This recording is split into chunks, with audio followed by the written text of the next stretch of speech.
Alright, Hot Rod Diesels 101. With a big redneck exhaust. I got a tuner. We need gauges. I think I'm going to do a little video on installing gauges, because these can kind of be a pain in the butt sometimes. I opted for boost, exhaust temp, and trans temp. The key essentials for a hot rod diesel. My kit, it's a pretty nice little kit from GlowShift. I've used their stuff before. Always had pretty good luck with it.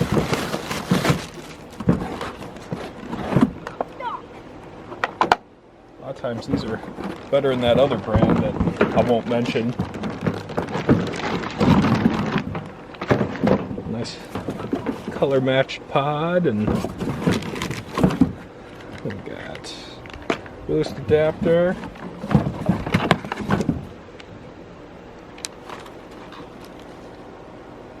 pillar mount, and give us a big bolt.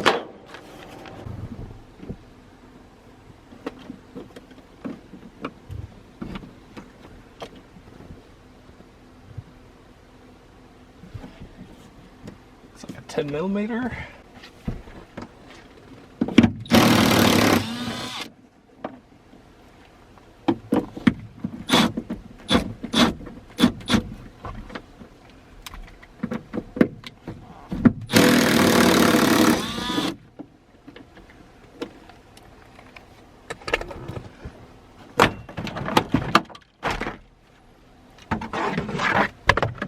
Okay, reasonably color matched for a 20-year-old truck. Well, that'd be sweet. I just hope these aren't real bright. They blind me at night.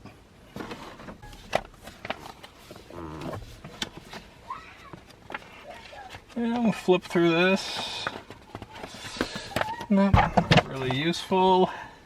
So I think I decided I'm gonna do exhaust, boost, and trans.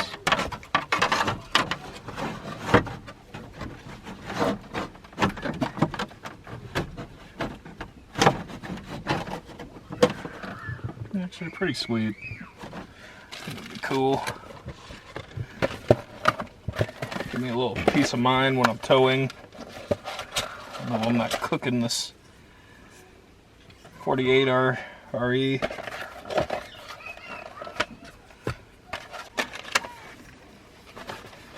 Boost gauge is the only one that's mechanical. It's actually got a line that goes to it. And then your lights. Kind of a bummer. I'm a fan of mechanical gauges.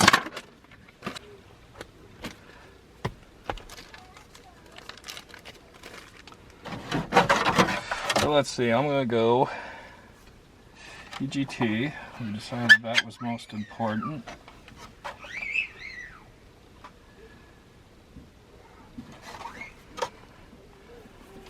Put trans temp at the bottom.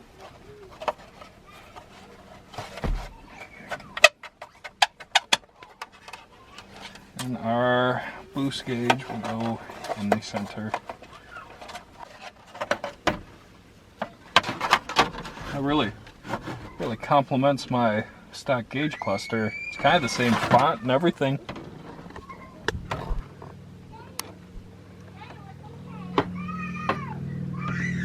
Let's see, this one's got 4.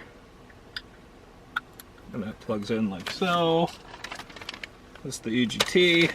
It's pretty sweet how they do it. It's not just one big lead. It comes in 2 pieces. So you got this that goes into the exhaust manifold, and you can unhook it with, looks like a pretty weatherproof connector. So that makes things nice. So I'll run this through the firewall.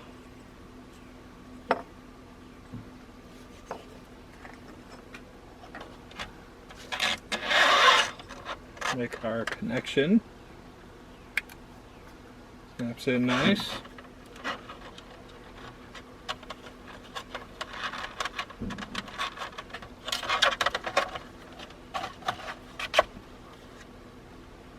that's that. And then this will hold it on the back of our pillar.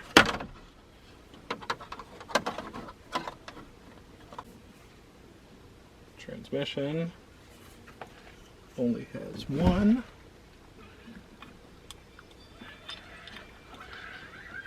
I think. What the hell is this?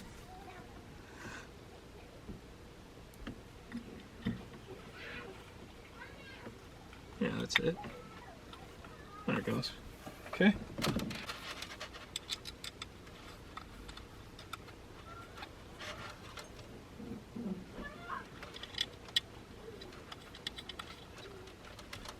Then I've used this style before, and it kind of clamps it to it.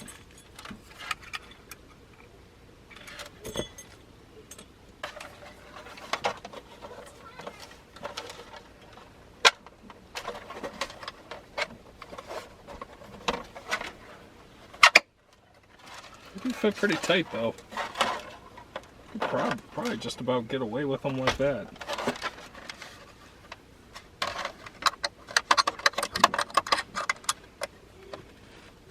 Man, they fit tight.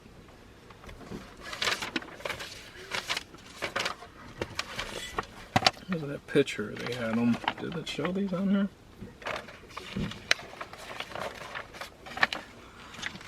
Yeah, actually the pillar gauge picture, it shows those not on there, so maybe I'll just leave those off. No, these don't fit either, so hell with these too. Alright. I got a bunch of junk I don't need. Hey, whatever. That's why every mechanic's got a junk drawer in their toolbox that fills up with this stuff that we think we'll use, but we never do.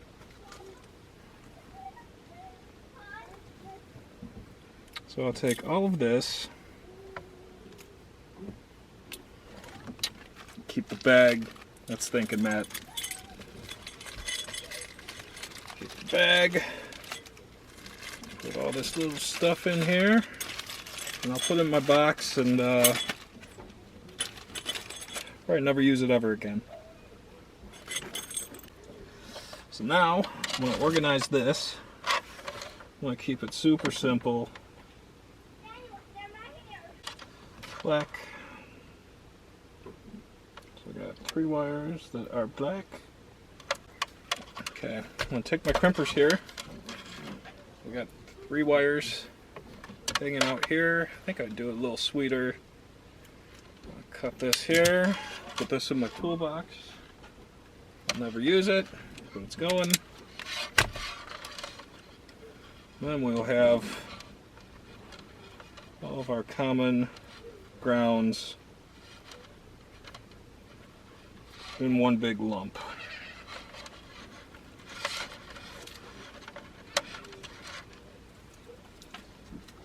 Melt a little solder.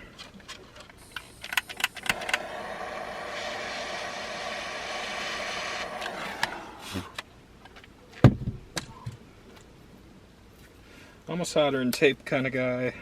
Some people are twisted tape. Some people are solder and shrink wrap. But I like solder and tape.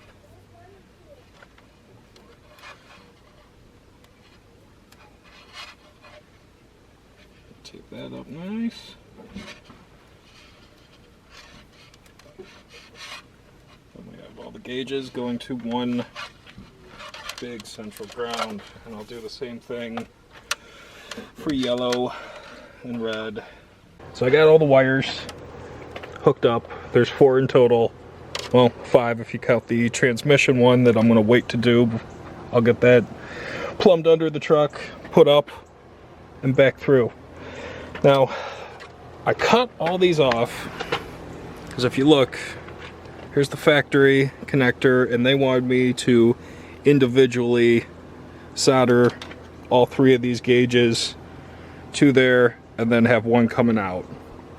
Now, my thought process is instead of 1,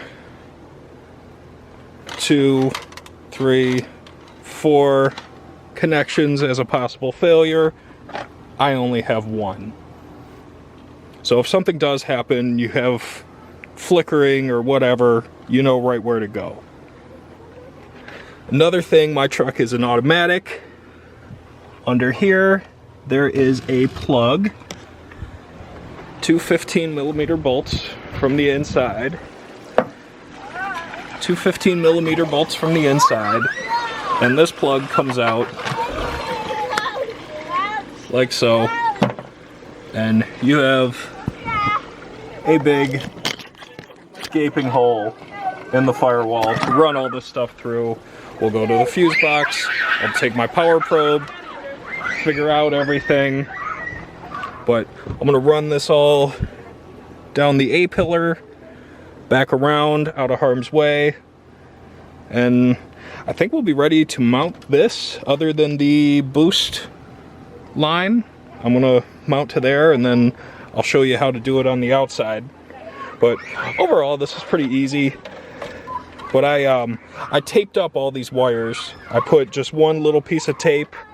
Every gauge has got like 4 wires coming out of it. You put one little piece of tape on there because it'll look like a total rat's nest if you don't do it. It'll just look like wires on top of wires, and you pull it out and it looks like hell. This makes it a little neater. So I'll probably even maybe put a zip tie up here just to tie everything up. But overall, pretty easy. And I'll show you how I route everything. Okay, put a little Teflon on these fittings. Snug them up, don't tighten them up like a gorilla. And if you've ever messed with a old school mechanical oil pressure gauge, this is exactly what it reminds me of. I'll give you these little ferrules. Make sure the tapered part goes towards the gauge, or fitting for that matter, and snug it all up. And don't forget to run the hose through the gauge cluster first. I put it through the hole, left the excess out here, ran it where I wanted, then I'll pull the slack towards the engine when I'm done, so I'll have plenty of room and cut the excess. But one thing I did notice, this looked a little ugly, so I recut it again. I blew through it, I just want to make sure everything's flowing. But I'm going to snug these up good, little Teflon. Don't know why this Teflon I bought's pink, but hey, it's all the same, right? And a little tech tip, wrap it the way you're tightening. For instance, if you're, going to the right, tightening it, make sure you wrap the tape to the right, so when you turn it, it doesn't unravel the tape and it's a big wad of goo and you're sitting there messing with it. So take a little Teflon, wrap her around, and you're going to the right because that's the way it's going to be tight. Make sure not to block the orifice. Make sure your ferrule is in there and doesn't fall out. Insert in, tighten this down, this will taper, and it's a crush fit.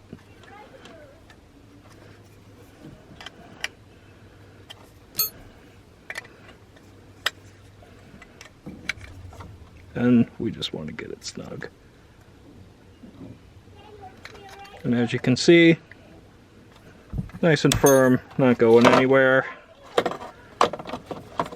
And we'll shove that back in. Okay, so on the pillar, I got everything routed in there. I didn't do this green wire yet. I'm gonna leave that flop, but everything else is right here. So they gave me another bolt. The other ones were 10mm. This one's an Allen head. And I'm going to see if I can feel it. There it is.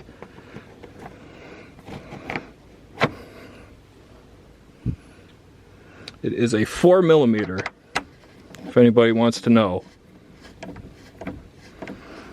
And we're ready to snug this up. I'll make sure it goes behind the weather strip.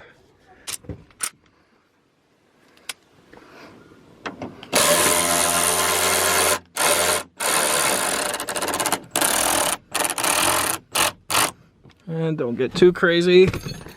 Well, boom, there it is. Guess we can center up these guys.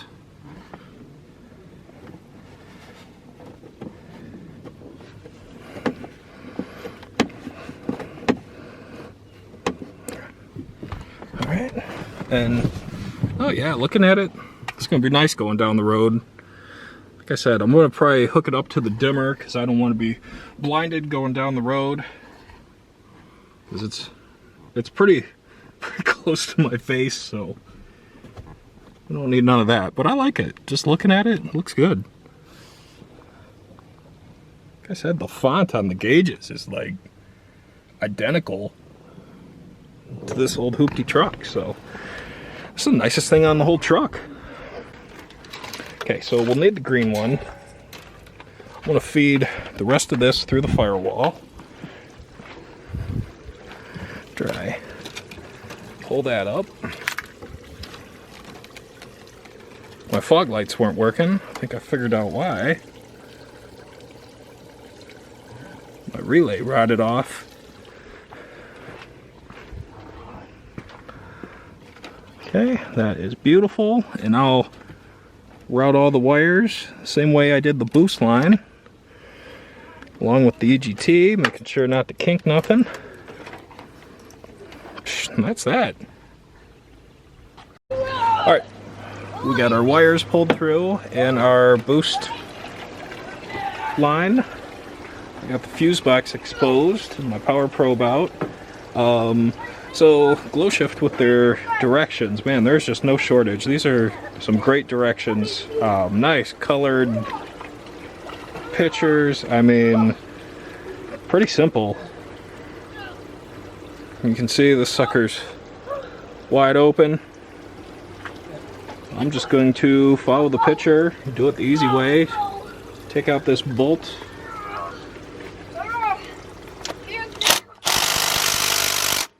Bolt that's been in there for a long time, and I am using 1/4 inch though. I'm gonna pull out this bolt, thread this sucker in, and then route this all pretty up to it, and I'll show you how to do the wiring. Alright, so I got that 10mm bolt out,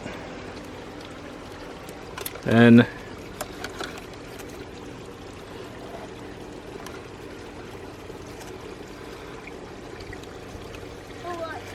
yeah, it kind of feels like that sucker goes, oh yeah, that goes way down in there, so okay, that makes sense how she gets boost. So 120 inch-pounds, yeah, we'll be sure to follow those. It only says to use thread tape on the compression side. I mean, these are pretty coarse. I could probably throw a little bit on here, and then I'll put the fitting in. I'll show you how I'm going to run it. Alright, put a little thread tape on it. Drop her in the hole.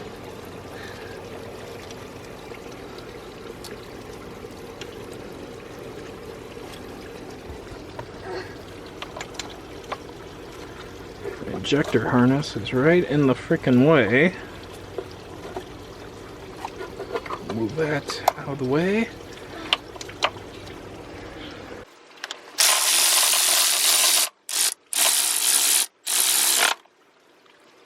And 120 whatever inch-pounds. Leave plenty of slack. Right about there.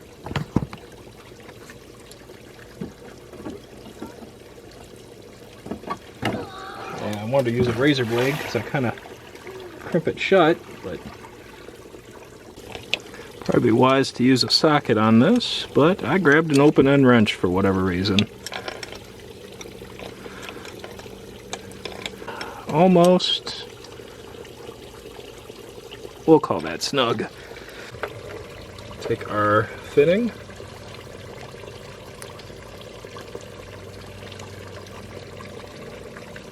Tapered part goes away, like so.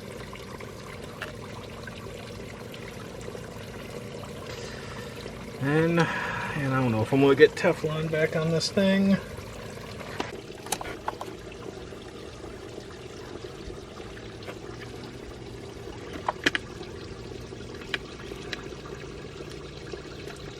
Insert the hose first.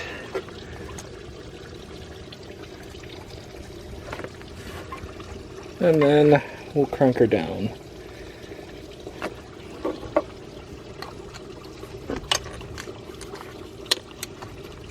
Didn't get the Teflon on very good, but I don't see any leaks. Usually these copper fittings seal up pretty good. And nice and snug.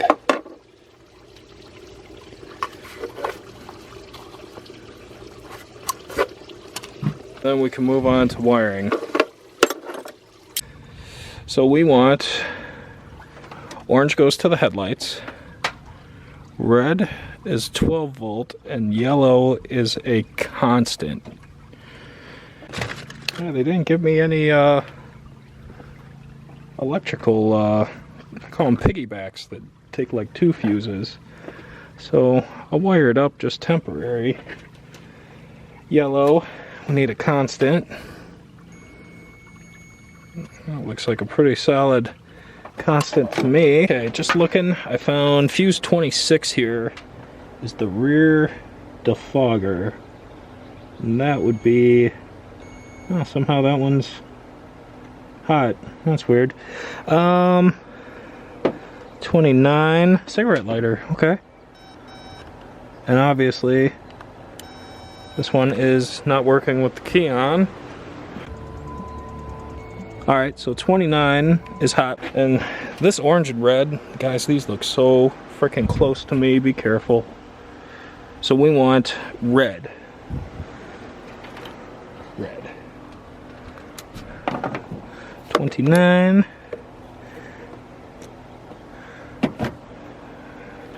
And I don't recommend doing this, but obviously you gotta do what you gotta do. I'll wire this up right, I'll get some piggybacks and do it. But you can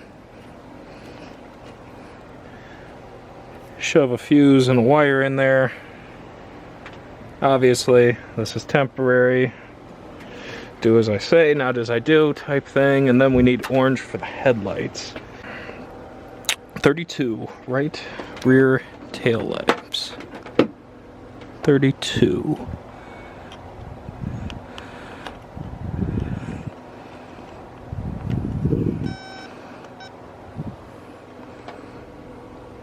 And 33 is trailer park lamps. I might be able to use any one of those. Let's see. If I did everything right, I should turn this on and they should work. Oh yes. Hey, that's pretty rad. Okay. And the boost is the mechanical one, so that should work. Oh, okay, you can change colors. That's cool. Just wondering why we had green and purple, and I like the green. It's cool. I forgot what color my gauges are. Okay. The tip-in's bad on this truck. This is for the park lights. I just got this hooked to a ground to fool it. But that does, yeah, that kicks on the cluster lights. But on the truck, it's weird. The tail lights don't come on unless I ground this relay.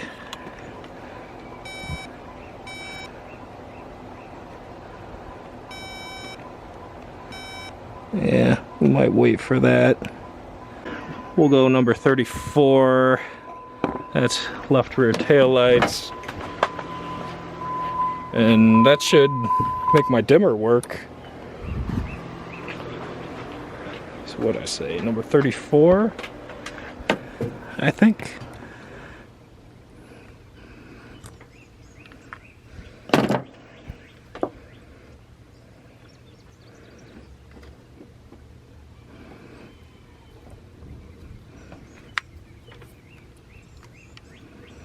Sorry, I'm new at the whole video making automotive stuff, so be patient with me. Power probes are great though. I can't say enough good things about power probes. I mean, if you're doing any kind of electrical work, get a power probe. They're not that much. So if I kick on my lights,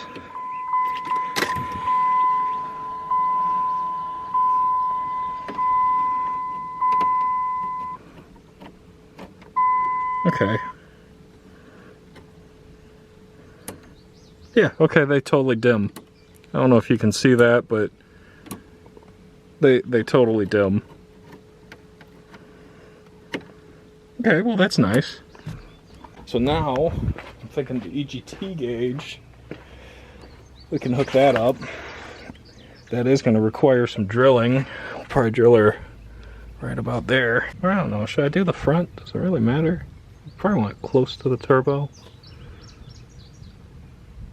Right, the cylinders that are further out run the hottest, so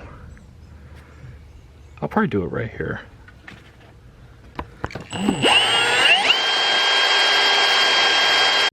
Alright, when you get this thing, it's going to look just like this. Going to have a tail on it, but this, you loosen it up to, should be 9/16, but I use the 14 because I don't have two 9/16. Take it, and it'll unthread, and it looks like it's a crimp. Yeah, it's got a ferrule in there that locks this temperature probe on.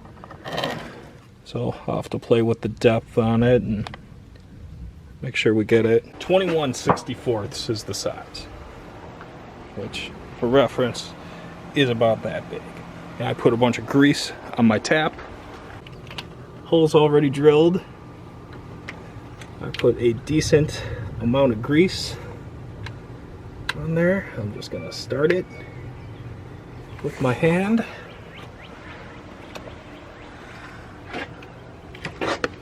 And then run her home.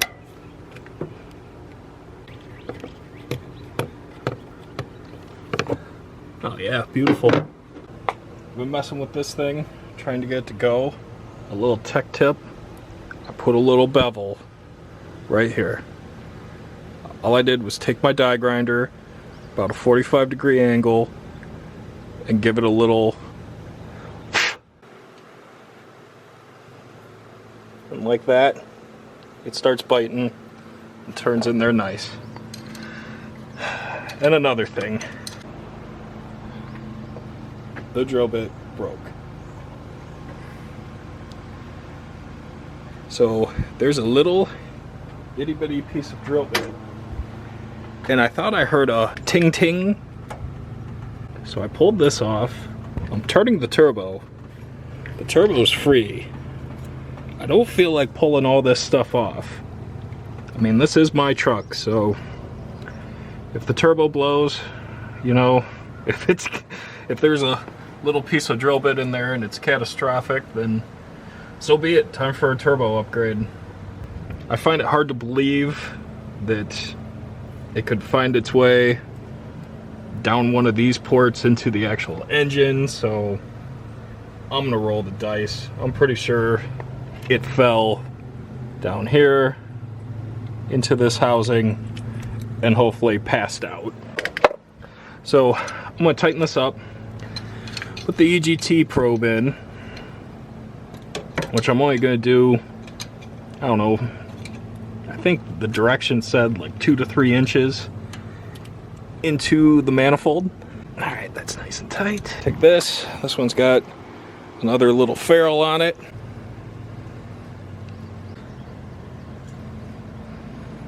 I'll take our wonderful little probe here. Tighten this up. The copper should squish. Route the wiring, make my connection. So the last thing to do is do the trans temperature. That looks like a piece of exhaust pipe, so apparently it's on the passenger side. Right here. So this is the port. 11 millimeter. I'm gonna loosen her up.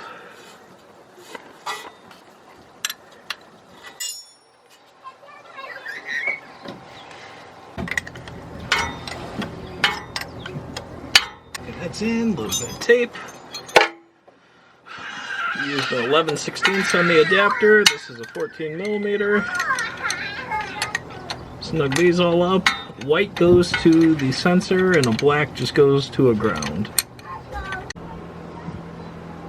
Okay, proper way I put these connectors on. 1, do not forget the insulation.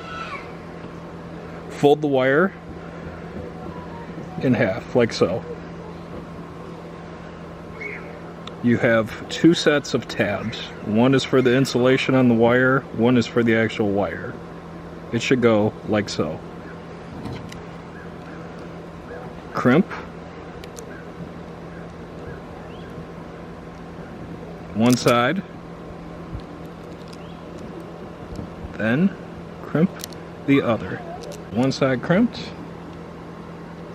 Smash it. Smash the other side. Wires, insulation is crimped. And come back, get this to fold over the other way.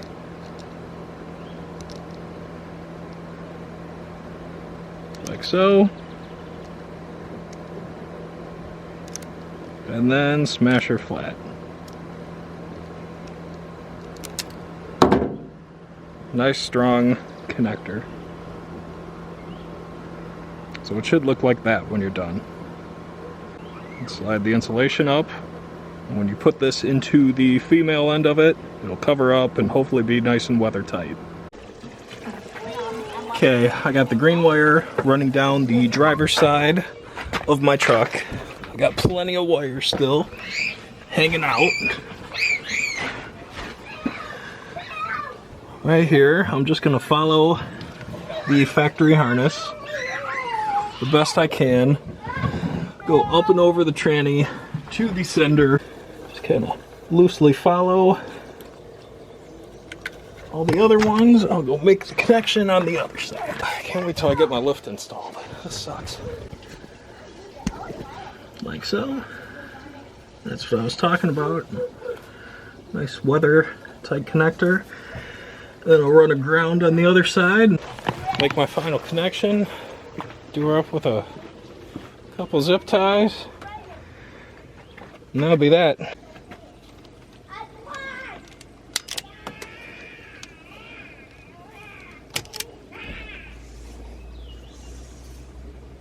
Nothing like working on greasy 20-year-old diesels. You will get dirty. Nice and tight.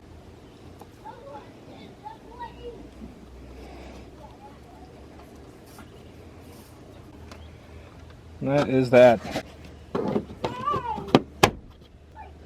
Then I'm going to make a ground for the other side. Then I can start up, see what happens. I took a black wire, grounded it, and I just went to a bell housing bolt, like so. I'm gonna come in here and zip tie these up. I think it's the moment of truth. I can start this thing and see if that drill bit passed. I'm gonna leave the air tube off, just in case. If this thing makes any horrible noises, you can get my full reaction. I haven't started it today.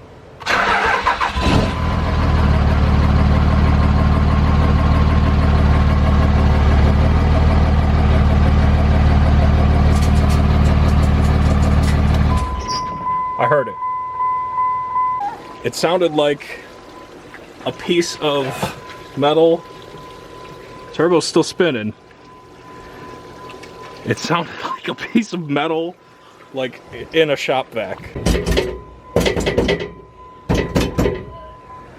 I think it passed. The turbo still spins free.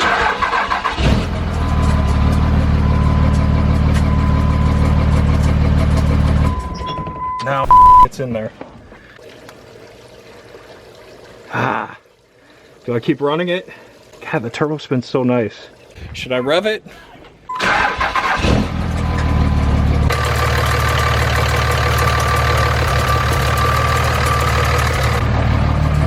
I'm gonna rev it.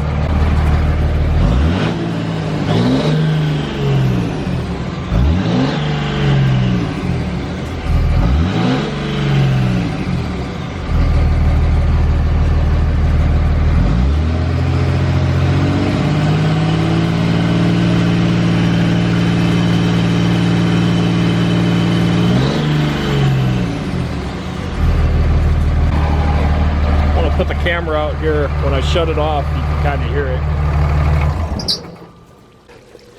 Well, something's definitely in there. Man, the turbo spin's like free. Like there is nothing. Like nothing.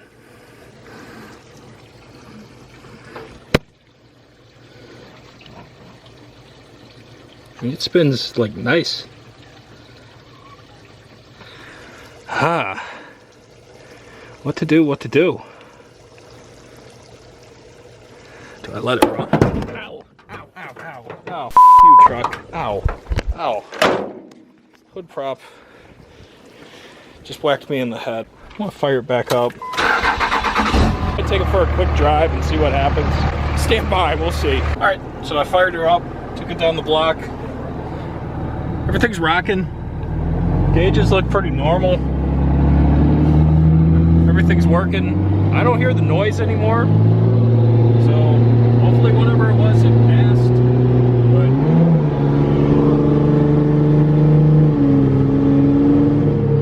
woo! Boy, those EGTs get cooking.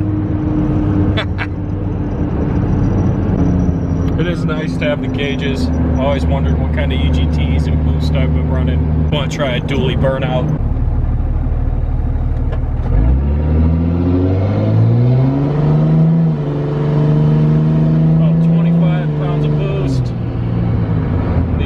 Went up to about 1300 and I let out. Surprised how cool the transmission's running. I mean, it's 83 degrees out today. But definitely glad I put these in. Even with the little bit of a scare from the drill bit falling off. Like I said, I don't hear the noise anymore, and it doesn't seem to affect anything with the truck, so I'm gonna go ahead and run it and see what happens. If in a week or two or a month or whatever I need a turbo, I guess I'll know why. So GlowShift gauges, awesome. Total thumbs up by me. Directions are great. I mean, they're all in color. Everything's real specific. The only thing that I got to complain about is they didn't give me the little piggybacks for the fuses to put in there to wire all this up. Well, other than that, they look awesome. I mean, they work great, especially if you got a Dodge truck like this one with the white face gauges. I mean, I opted for the white ones. They have black too, but I think it looks sweet. They work great. If you want to see more videos like this, please like, subscribe, let me know. I got a ton of other stuff I can work on and do videos on, so I got no shortage of work and content, so please let me know.